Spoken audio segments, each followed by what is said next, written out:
Hey guys, so I was watching a video of someone working in plasticity and they were fighting with, the same kind of piece over and over and over again. And so I don't know if plasticity has the ability to do instances or not, but Blender does. So I'm going to show you this real quick.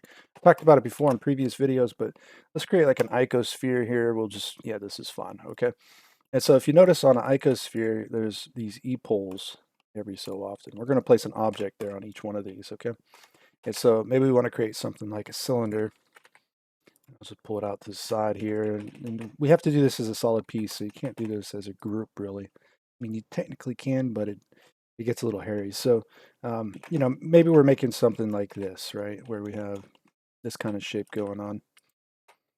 And we do, yeah, something like that, maybe. Nothing real fancy, right? We knock in like a little seam here, something like that. Pretty cool, shaded, auto smooth, whatever.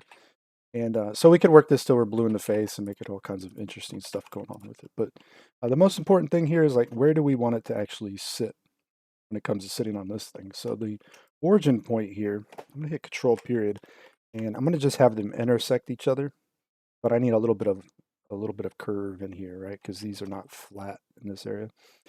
Um, so this is now, if I hit Control period, you'll see it's Z up. That's what we're looking for. All right, so when we turn on snapping, we'll do vertex snapping, and we're going to just turn on align rotation here and see how it goes. But we should be able to hit Alt D, which is a linked instance or a linked duplicate, right?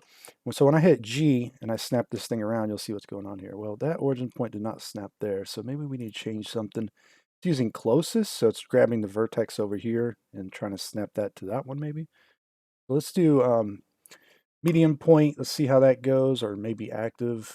We could try that. Let's try active. Yeah. See, active worked. Let's play around with this. Let's do medium point real quick. That seemed to work too, huh? All right, so either or, I guess. And we can come over here and we can edit this one. So I'm just gonna press S and scale it down, and you'll see how this is working now, right? If you move this in edit mode, the origin point doesn't change. So you don't have to worry about things shifting around. If you moved it um, like this, nothing happens, right? You have to do it in edit mode. That origin point's what needs to shift. So now we have this going on, which is great, but we can just literally take this thing and Alt D and snap this thing all over the place, right? And they're instances. So we can update it and modify it whenever we need to, as we need to. So this is a pretty good, fun way to work. Now, you probably could find a way to lay these out with geo nodes as well on this particular shape.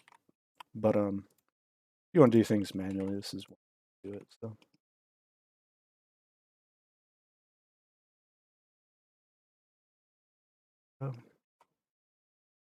GeoNodes makes heavy use of instances. Okay, that's why it has such good performance if you've ever used it and had a really complicated scene set up with a generator or whatever. And so now we have this nonsense here going on. But at any time, we can always come in here. And we can make additional refinements. Maybe we want to do a little piece that sticks out here, right? Okay, so this object will be updated as seen or as needed. Let's say you just wanted to use the icosphere for the snapping purposes, right? You can always just create a cylinder, or excuse me, you could do like a quad sphere, scale it in. So maybe you want like a more rounded surface, right? So you could do that technically. This original piece here in the middle, just press H and hide it. And there you go. So you have something like that going on now. This gives you an opportunity, like maybe you do an inset in every individual face, maybe something like that, and then you inset it again. And so, this should still subdivide.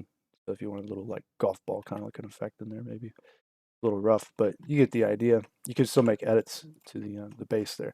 Now, will it be a solid shape? Obviously not. How would you work this down to a lower poly model? Good luck. It's going to be a lot of fun. You'd probably reduce these and then reduce this in the middle before you even consider like you would bake, for example, you would bake this high to low poly probably in substance or whatever, and then you would just bake the high to low here in the middle as well if needed. And so you do them kind of separate and still have them intersect potentially. If you had some reason that you wanted like these to be curved where they look uniform with it, like there's no separation between the shapes, then you would probably have to go through and do a low poly version of all of this and then bake it all at one time as well, which could be a little bit rough but it does have some benefits in that sense that you might get like ambient occlusion and stuff going on. If you baked high to low over here, and it wouldn't create the ambient occlusion in the bake over here, right? So you do have to take that into consideration. And this is where sometimes you might actually prefer doing multiple ambient occlusion bakes. So you might do the exploded bake with the highs and the lows, but then later on you might take just the low model itself and then bake it further, all right, in this area. Or you might bake it with all these high polys. It just depends on how you set it up. But you'll take those two AO maps and just mix them. And you can do that in like Photoshop or whatever, or you can even do it in Substance. Honestly, you can just add a AO on top of the AO. It'll become a little bit darker, but you definitely mix them up later, and so you can get that nice result even if you approach it in two different kind of ways almost. Anyways, so that's all I wanted to talk about with this little instancing example because it's really simple, but it's really powerful, right? Like you need additional. Well, let's turn snapping off first.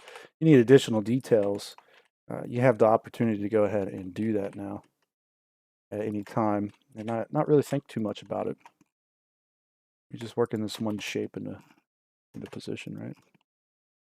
You want to knock that in pretty heavily back down here, right? And do some bevels in there or something. Right. And they're all updated. So you get the idea there, hopefully, with instances now, and I hope you enjoyed it. All right, check you out on the next one, guys. Take care.